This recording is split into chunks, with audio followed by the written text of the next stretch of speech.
യൂട്യൂബിന് വിട. സൂര്യയിലെ എല്ലാ പരമ്പരകളും സംരക്ഷണത്തിന് ശേഷം തികച്ചും സൗജന്യമായി സൺ നെക്സ്റ്റ് ആപ്പ് ഡൗൺലോഡ് ചെയ്യൂ. കണ്ടാസ്വദിക്കാം നിങ്ങളുടെ പ്രിയ പരമ്പരകൾ.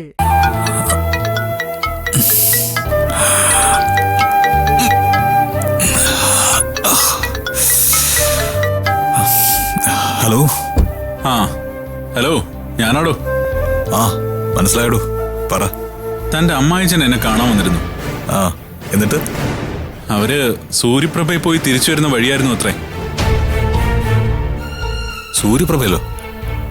തന്റെ ഭാര്യ പൂജയ്ക്കെതിരെ ആരോ കൂടോത്രം ചെയ്തെന്നാ ഇപ്പൊ നന്ദഗോപന്റെ വിശ്വാസം. കൂടോത്രോ? താൻ എന്ത് വിട്ടിത്തമായി പറയുന്നത്? ഇതേ ചോദ്യം ഞാൻ പുള്ളിയോടും ചോദിച്ചു. പക്ഷേ നന്ദഗോപൻ വിശ്വസിക്കുന്നത് കമ്മീഷണർ നിങ്ങളുടെ കുടുംബത്തെ ഇല്ലാതാക്കാൻ എന്തോ ചെയ്തു തുടങ്ങിയെന്നും അത് ഫലിക്കുന്നുണ്ടോ എന്നുവാ. ഈയിടെ പൂജയുടെ സ്വഭാവത്തിന് എന്തെങ്കിലും മാറ്റം ഉണ്ടായിട്ടുണ്ടോ? അങ്ങനെ ചോദിച്ചാ നമ്മളൊക്കെ മനുഷ്യരാണല്ലോ, എല്ലായ്പ്പോഴും ഒരുപോലെ ഇരിക്കാൻ പറ്റില്ലല്ലോ. മൂഡ് സ്വിങ്സ് എന്ന് പറയുന്നത് എല്ലാവർക്കും ഉണ്ടാവില്ലേ? അത് നമുക്ക് മനസ്സിലാവും.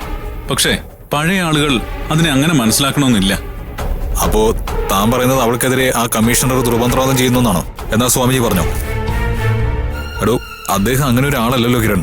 സ്വാമിജി പറഞ്ഞത് പൂജയുടെ മനസ്സ് മറ്റാരുടെയോ സ്വാധീനത്തിലാണ് എന്നാണ്. അതാരോ ചെയ്യുന്ന ദുർമന്ത്രവാദമായി മനസ്സിലാക്കിയത് തന്റെ അങ്കിളും ആന്റിയുമാണ്. എനിവേ, ആക്സിഡന്റിന് ശേഷം പൂജ എവിടായിരുന്നു കുറച്ചു ദിവസം ഒന്ന് നമുക്ക് അന്വേഷിക്കാം. ചിലപ്പോൾ എന്തെങ്കിലും സൈക്കോളജിക്കൽ ട്രീറ്റ്മെന്റിന് പൂജ വിധേയമായിട്ടുണ്ടെങ്കിലോ.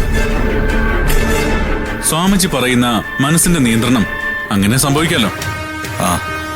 എന്തായാലും കുറച്ചു ദിവസം കഴിയട്ടെ. ഇപ്പൊ അവളാകെ വിഷമിച്ചിരിക്കുക. ഇതിനിടയിൽ ചോദ്യം ചെയ്യൽ കൂടി ആയാൽ അത് ശരിയാവില്ല. ശരി. പിന്നെ ഞാൻ മറ്റൊരു കാര്യം കൂടി പറയാനിപ്പോ വിളിച്ചത്. എന്താടോ? തന്റെ നന്ദനങ്കിൾ ആ കമ്മീഷണറെ അന്വേഷിച്ച് നടക്കുന്നുണ്ട്. പല പ്രാവശ്യം അയാളുടെ വീട്ടിൽ പോയിട്ടും അയാളെ കണ്ടില്ല. അയാളോട് പോയി? അറിയില്ല. സസ്പെൻഷനിലായതുകൊണ്ട് ഓഫീസിൽ വരാറില്ല.